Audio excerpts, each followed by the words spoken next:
Jelang pelaksanaan masa kampanye Pileg 2024 yang akan dimulai pada 28 November 2023 mendatang, pihak KPU Sumsel mulai melaksanakan berbagai langkah agar para peserta Pileg tidak menyalahi aturan kampanye.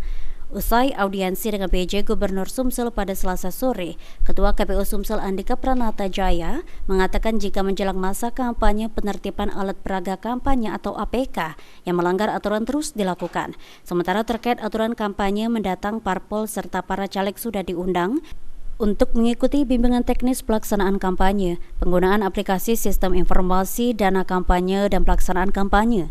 Jika para peserta Pileg membutuhkan informasi lebih lanjut terkait pelaksanaan kampanye, dipersilakan datang ke kantor KPU untuk berkonsultasi dengan pendamping.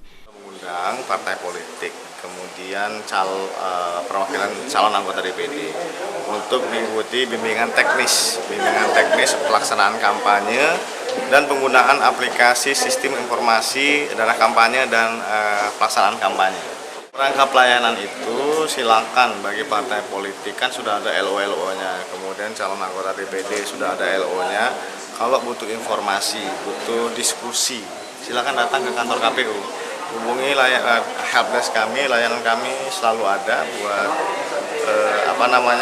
buat memberikan informasi. Misalnya nih sebentar lagi kampanye. Kami bolehnya kampanye di mana, kemudian berapa jumlahnya, kapan waktunya. Kalau memang belum jelas, silakan datang ke tempat kami.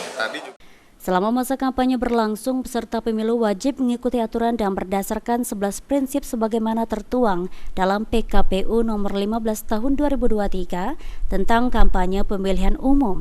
Peserta pemilu dilarang memasang APK di tempat ibadah, rumah sakit atau tempat pelayanan kesehatan, lembaga pendidikan, gedung atau fasilitas milik pemerintah, jalan-jalan protokol, jalan bebas hambatan, sarana dan prasarana publik, dan atau taman dan pepohonan. Sandi Pratama, PAL TV.